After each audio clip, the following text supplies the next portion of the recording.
हाय दोस्तों, कैसे हो आप सभी। देखिए, आज हम आपके पास इंग्लिश की वीडियो लेकर आए हैं जो यूपी बोर्ड परीक्षा में आप इसमें 110% पास हो जाओगे। यदि आप पर कुछ भी नहीं आता है तब भी आप सिर्फ हमारी वीडियो देखें। तो देखते हैं, इंग्लिश का ये मॉडल पेपर है और इसमें टोटल्स मॉडल पेपर ही हैं। तो आज हम सन 2020 का मॉडल पेपर से देखते हैं।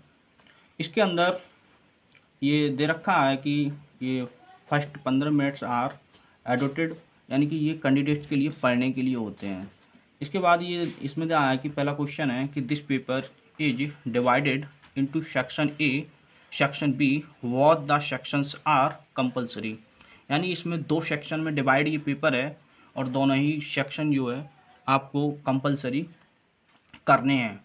अब दूसरा क्वेश्चन है कि question number 11 has 3 parts, first second and third, attempt only one part of question 11। आपको क्वेश्चन नंबर 11 में केवल वन पार्ट अटेम्प्ट करना है और बाकी के सेकंड पार्ट और थर्ड पार्ट आपको नहीं करने हैं। उसके बाद इसमें तीसरा क्वेश्चन है कि all other questions are compulsory, यानी कि आपको सारे प्रश्न कंपलसरी करने हैं। अब सेक्शन ए है, सेक्शन ए के अंतर्गत हम इसमें पेपर सीखेंगे। पहला क्वेश्चन है कि explain with reference to the context any one of the following passage. आपके पास इस प्रकार से दो पैसेज दे रखे होंगे पेपर के अंदर, वो आपकी प्रोज किताब से होंगे, इंग्लिश प्रोज से। उसमें ऐसे ये पैसेज दे रखा है कि दिस ब्यूटीफुल चाइल्ड, यानी कि born in squalor and poverty uneducated in both grammar and manner had given me a glimpse of the warm south of India. तो इसके अंदर आपको सबसे पहले करना क्या है कि इसे पढ़ना है, उसके बाद ये जानना है कि आपका किस पार्ट से लिया गया है, ठीक है ना। फिर उसके बाद में आपको ये इस प्रकार से ही करना होगा। सबसे पहले आपके लिए इंग्लिश मतलब सेक्शन ए डालना है, उसके बाद क्वेश्चन नंबर 1 डालना है और आंसर डालने के बाद और पहला क्वेश्चन है कि दिस, इसमें ये यहीं लिखना है ए डालकर यहाँ से, और ये आपको यहाँ से लिख देना है कि दिस ब्यूटीफुल, और फिर उसके बाद में दिस ब्यूटीफुल यहाँ उतार देंगे और फिर डॉट डॉट डॉट कर देंगे और लास्ट शब्द ये आपका ये रहा कि ऑफ इंडिया, ऑफ इंडिया यहाँ लास्ट में उतार देंगे हम। उसके बाद में हमें रेफरेंस लिखना है, और रेफरेंस कैसे लिखना है कि सबसे पहले हमें क्या करने होंगे कि इंग्लिश के जो पाठ लेखक हैं वो पहले याद करने पड़ेंगे। इसमें आपको ज़्यादा कुछ याद नहीं करना है। इंग्लिश के जो पाठ लेखक हैं वो प्रोज के और पोइट्री के, ये आप रट लीजिए। आप एक दिन के अंदर इन्हें रट सकते हैं और उसके बाद आपको कुछ नहीं करना, उसमें थोड़ी थोड़ी सी पहचान आपको बना देनी है। और इसमें आपको जैसे चाइल्ड आ गई, इससे ये आपका ए गर्ल विद ए बास्केट से है, तो उसी प्रकार हम इसका रेफरेंस लिख देंगे। रेफरेंस में आपको केवल एक ही रेफरेंस याद करना है। ये रेफरेंस है कि these lines have been taken from the lesson और a girl with a basket written by William C Douglas. यहाँ आपको इस रेफरेंस में कोई भी चेंजिंग नहीं करनी है, सिर्फ आपको पार्ट और लेखक के नाम चेंज करने हैं। अगर यहाँ पैराग्राफ में कोई दूसरा पैराग्राफ होता, वो किसी अन्य उसके राइटर्स होते, तो आप उसमें यहाँ पर ए गर्ल विद ए बास्केट के स्थान पर उस दूसरे पार्ट का नाम लिख देते और जहाँ विलियम सी डगलस है वहाँ राइटर चेंज कर देते। परंतु इस रेफरेंस को सेम रहने देंगे, इसमें किसी भी प्रकार की कोई चेंजिंग नहीं करनी है, ठीक है ना। उसके बाद आ जाते हैं कॉन्टेक्स्ट। कॉन्टेक्स्ट के अंदर क्या करना है आपके लिए, केवल it is pointed out that, ये लाइंस जो है वो हमारे अनुसार लिखेंगे। उसके बाद आपकी ताई 2 लाइन अपने शब्दों में लिखनी है और ये 2 लाइन जो आप इस पैराग्राफ में से कहीं से भी उतार दें और उनके लिए आप ये आपका कॉन्टेक्स्ट हो जाएगा। It is pointed out that का मतलब होता है कि इन पंक्तियों में स्पष्ट किया गया है कि। उसके बाद हेडिंग आती है एक्सप्लेनेशन। इसमें क्या करना है कि द राइटर सेज डैट, और लेखक कहता है कि, और फिर आपको आधा पेज लिखना है। वो आप यहाँ से लेकर और यहाँ तक जो है इसी को उतार देंगे बार बार जब तक कि आपका आधा पेज ना भर जाए। फिर अब आ जाते हैं हम दूसरे क्वेश्चन पे। दूसरा क्वेश्चन है कि इसमें दे रखा है answer any one of the following question in not more than 30 words. कह रहे हैं कि आपको इन 3 क्वेश्चन में से कोई एक क्वेश्चन करना होगा मगर उसका आंसर 30 शब्द से कम ना हो। 3 क्वेश्चन दे रखे होंगे और आपके लिए केवल एक क्वेश्चन करना होगा।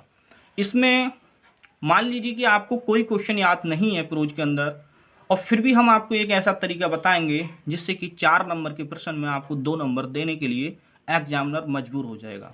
इसके लिए आप देख सकते हैं कि आपने ऐसा मान लीजिए आपने ये पहला क्वेश्चन किया तो आप क्वेश्चन नंबर 2 ऐसे डाल देंगे और ए डाल देंगे यहाँ पर, ये ए जो है वो यहाँ डाल देंगे।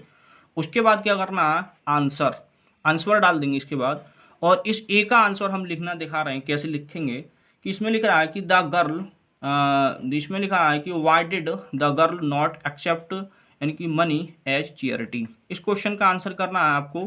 क्या करना है कि यहाँ से ये शब्द छोड़ के यहाँ से शुरू कर देंगे कि द गर्ल, ये लिख देंगे द गर्ल, और उसके बाद में ये डिड है ना वो यहाँ कर देंगे और फिर उसके बाद में कर देंगे नॉट और ये नॉट लिख देंगे। ये सब कुछ नकल कर देंगे यहाँ से। Accept money as charity, accept money as charity, ये शब्द हमने इसी में से नोट कर दिए। मतलब कि हमने जो क्वेश्चन पेपर है उसी में से इस शब्द को हमने यहाँ नोट कर दिया क्वेश्चन के अंदर से ही, यानी the girl did not accept money as charity. अब इसमें आपको 5 लाइन अपने शब्दों में लिखनी है।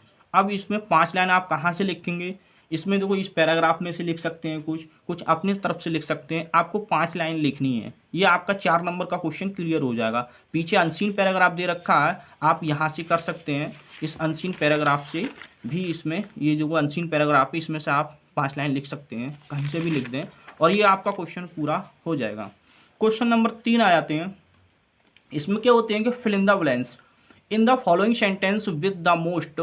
तो इसमें क्या करना है कि सुटेबल्स द वर्ड्स गिवन यानी कि विद इन द ब्रैकेट्स। इसमें ये आपके लिए सेंटेंस दे रखे होते हैं और बीच का कोई शब्द मतलब कि एग्जामिनर गायब कर देता है और उसके बाद ये आपको ब्रैकेट के अंदर ये शब्द दे दिए होते हैं। उन 3 या 4 शब्द आपको दिए होंगे, उनमें से आपको एक शब्द आपको पेपर में मतलब कि भरना है। जैसे मान लीजिए आपको ये क्वेश्चन 4 क्वेश्चन दे रखे हैं, वो चारों ही करने हैं। जैसा पहला क्वेश्चन है कि वो मैं आपको करके बता रहा हूँ कि जैसे कि द पीपल ऑफ इंडिया यानी कि हैव ए।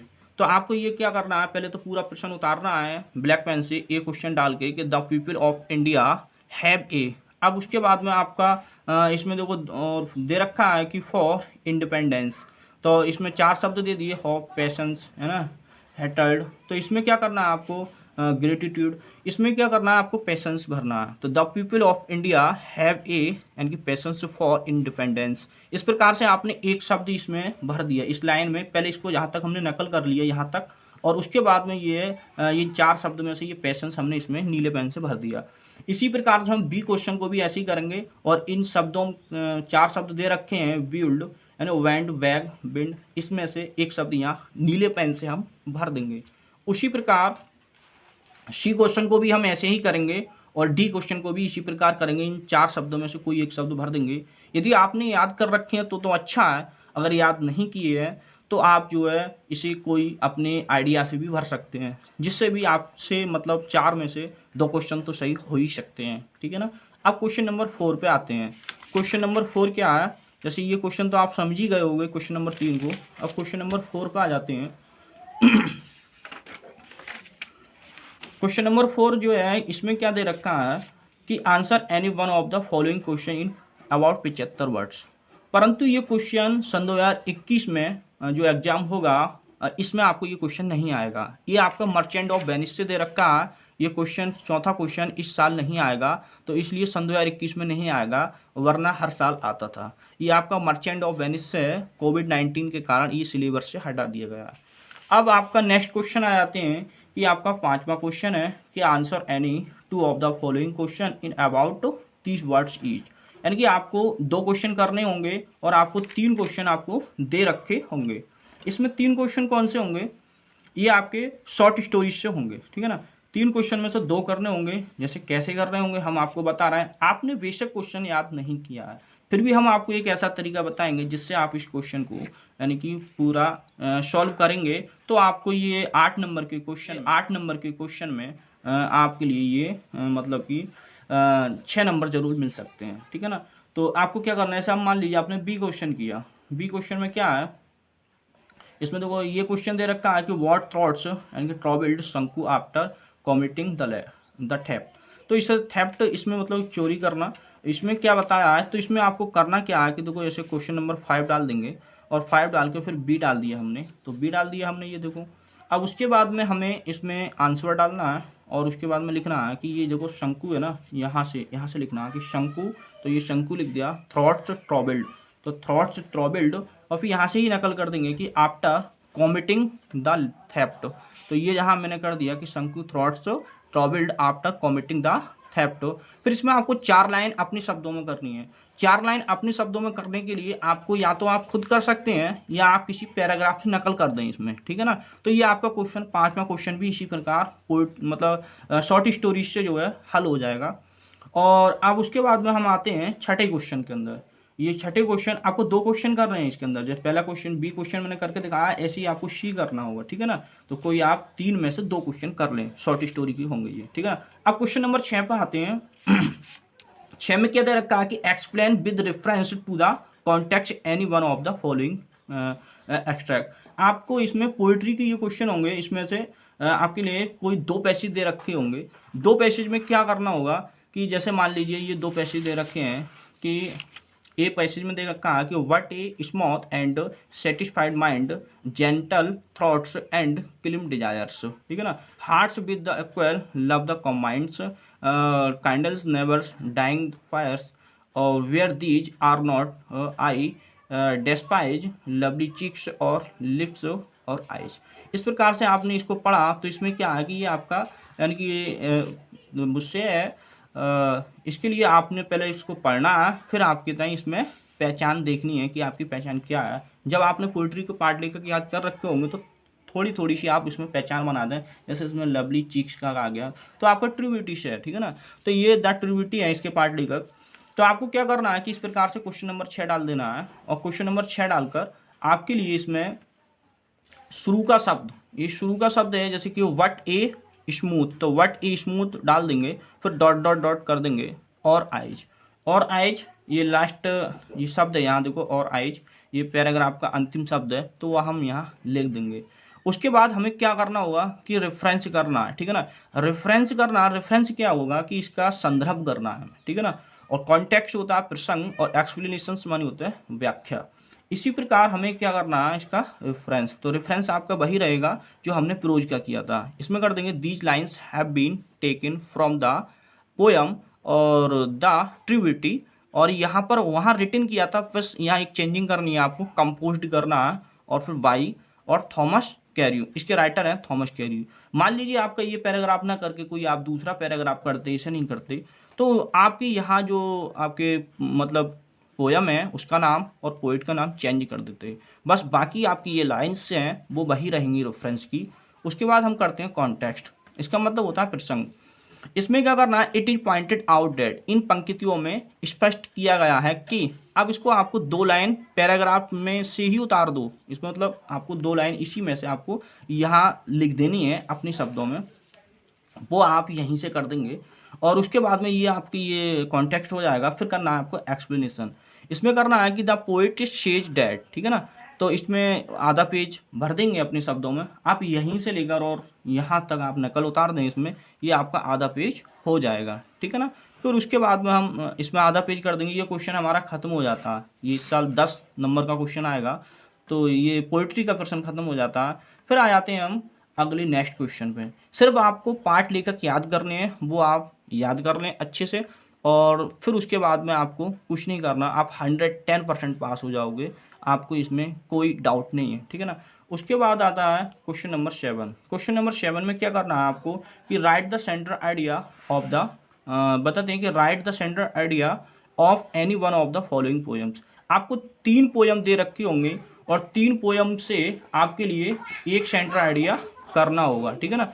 3 पोएम कौन सी दे रखी होंगी, जैसे कि आपने इसमें क्वेश्चन में दे रखी हैं, और उसी प्रकार आप इनमें से कोई एक पोयम का सेंटर आइडिया करें। जैसे मान लीजिए आप इनमें से कोई एक पोयम का सेंटर आइडिया करें।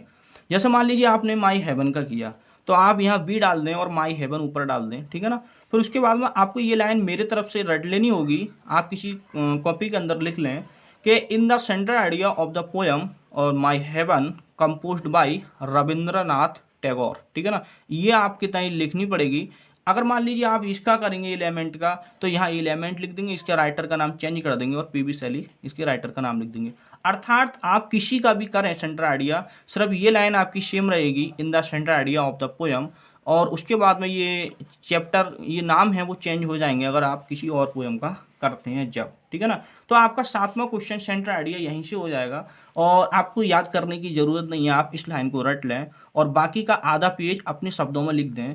कुछ यहाँ से लिख दें, मतलब कि प्रोज के पैराग्राफ से, और कुछ आप वहाँ से पीछे इसका स्टेप दे रखा अनसीन पैराग्राफ, उससे लिख दें, ठीक है ना। आपका ये 7वां क्वेश्चन क्लियर हो जाता है। उसके बाद हम आते हैं नेक्स्ट क्वेश्चन 8वें प्रश्न पे। 8वें प्रश्न में हमें दे रखा है कि राइट द, यानी कि definitions of any one of the following figure of speech with 2 examples. यानी कि आपको जो अलंकार जो होते हैं हिंदी में, वो क्वेश्चन है, आपको कोई एक एग्जाम्पल और मतलब कि कोई एक अलंकार करना होगा जिसके अंदर आपके ताई 2 मतलब कि उसके एग्जाम्पल्स देने होंगे। तो इसमें अलंकार करना है आपके लिए, जैसे कि इसमें दे दिया ऑक्सीमोर, है ना, मेथाफर और hyperbole.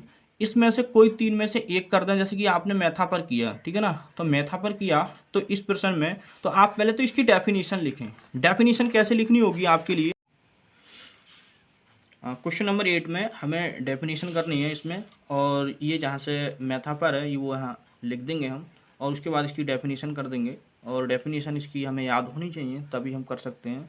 A metaphor is an employed simile in which the objects of comparison are identified and words of comparison so as like are not used. फिर उसके बाद हम इसके एग्जाम्पल कर देंगे। एग्जाम्पल में जैसे कि लाइफ इज ए ड्रीम, जिंदगी एक सपना है, और दूसरा एग्जाम्पल कर देंगे कि the camel is the ship of the dessert, यानी कि ऊँट रेगिस्तान का जहाज कहा जाता है। अब इसी प्रकार हम ये फर्स्ट पार्ट है हमारा सेक्शन ए, वो हमारा ख़त्म हो जाता है, और सेक्शन बी है वो हम सेकंड पार्ट में अभी नीचे समझाएंगे। और हमारी वीडियो अगर आपको सही लगे तो लाइक करें, कमेंट्स करें और हमारे चैनल को सब्सक्राइब करें, और अधिक वीडियो देखने के लिए कमेंट्स करें।